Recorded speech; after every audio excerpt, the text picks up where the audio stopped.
สบายดีพี่น้องเพราะว่าสวัสดียามเสาร์เนาะมื้อนี้ก็เฮาสิมาเบิ่งกระเจ้าขางัวนี่พี่น้องในวางงานผูกแขนหลานสาวเนาะ2คนเนาะสาวอลีแล้วก็สาว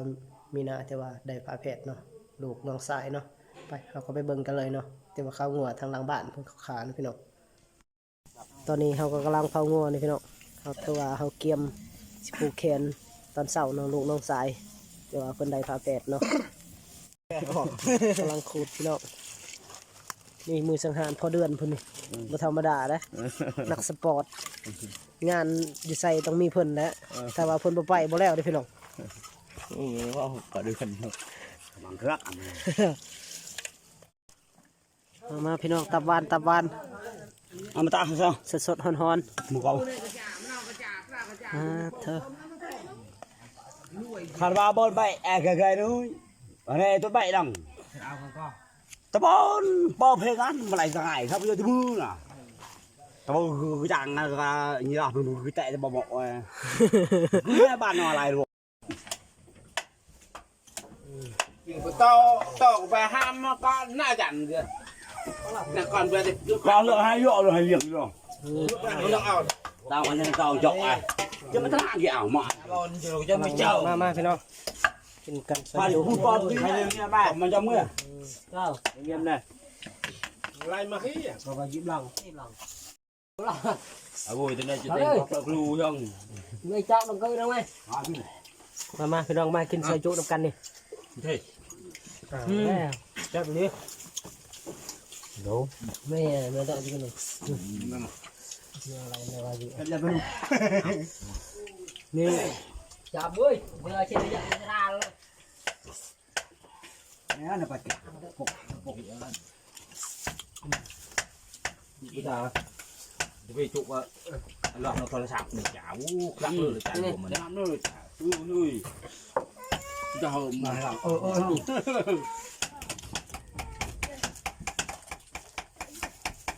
กินตาเว้นเขาไปน้องไปน้องน้ำหลัง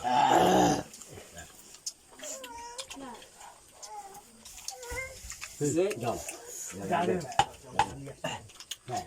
จองเราพุ่งข้ามไปยังจูโอ้ยแล้วยังบำเรอในยูทูบอยู่อย่างเงี้ยป้านเป่าก่อนสิเด้ต้องไปบอลอยู่บอลหลายเนาะ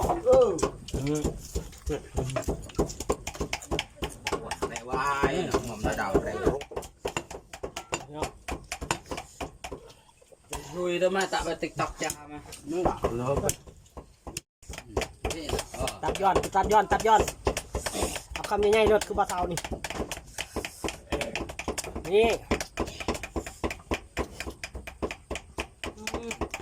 แซ่บน้อง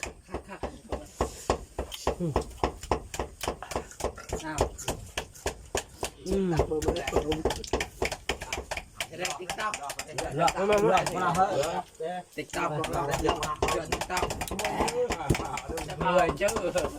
จะลาวิวด้วยเนาะ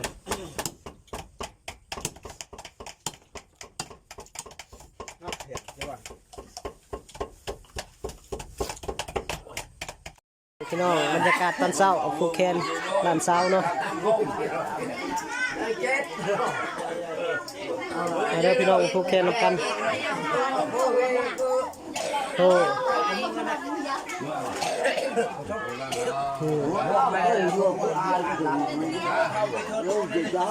ี่นะนี่ป้านะพี่น้องป้านี่ซาลีเพิ่นกอเพิ่นนะ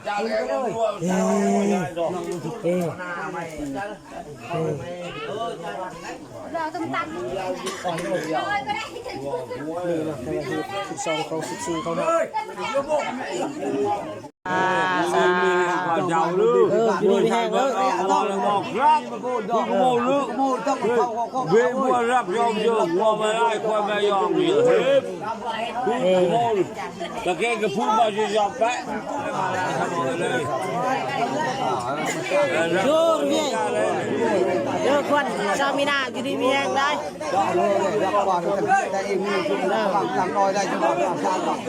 พูดด้วยพวกนัดไทยนี่มาละโว้ยก็ห้องกัน apa teh wai ya ya tuh apa teh ya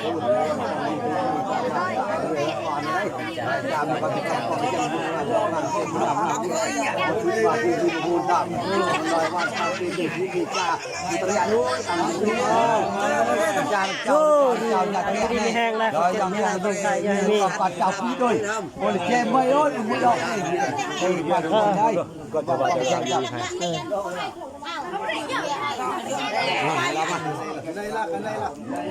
นี่ซาบินาเพิ่น chào phiến con mà có nhớ mò chào bò có nhớ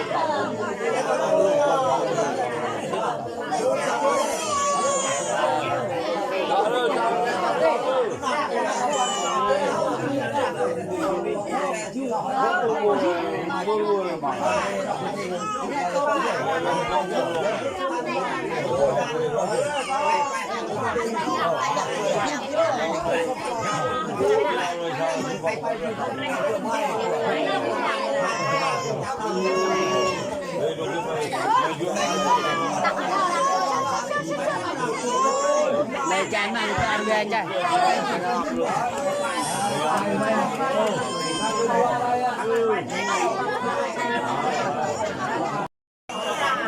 ตอนนี้ก็ใกล้สิแล้วเลยพี่น้องเนาะผูกแขนตอกผูกแขนโอ้ซามิลี่ซามินา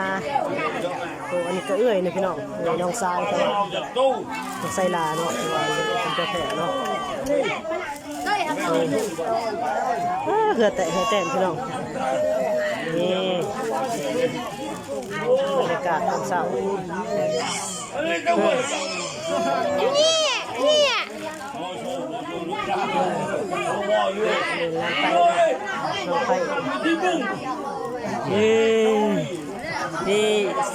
มีหน้าผู้เป็นน้องมาดิเนาะพี่น้องเป็นน้องโอ้เอ้ยยันน้องเลยเนาะcháu đâu trẻ đâu cho đây cháu còn đi cả nhiều thực hiện này việc cùng họ tạo đủ nhiều đặc biệt cho mặt là một cái dạng này ăn cũng mà khi đi cũng gọi là áo trời nó còn ra làm cả còn không có ăn như chúng ta như các trong đây là rồi đấy đâu mà mình có ảo mua bài bài cùng chúng ta bằng mà vô người này là phải đâu là để mình kia lên chúng ta cũng mua đâu áo xa này ค่ะ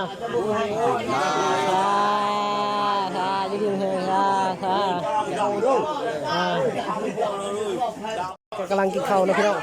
กินข้าวสามัคคีเนาะมาพี่น้อง FC ทุกคนนี่บรรยากาศกินข้าวตอนเช้าเนาะมากินข้าวน้ำกันเด้อ FC ทุกคน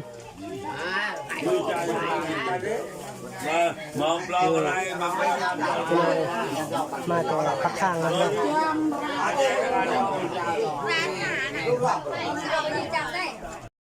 หลังจากกินข้าวกินน้ำแล้วพวกคอเตาแคนแล้วพี่น้องเราก็จะได้ปิดคลิปเลยพี่น้องสำหรับคลิปนี้ก็จบไว้สำนีก่อนเนาะพี่น้องอย่าลืมกดไลค์กดแชร์กดติดตามกดกระดิ่งเพื่อแจ้งเตือนนะพี่น้องขอขอบใจบ๊ายบาย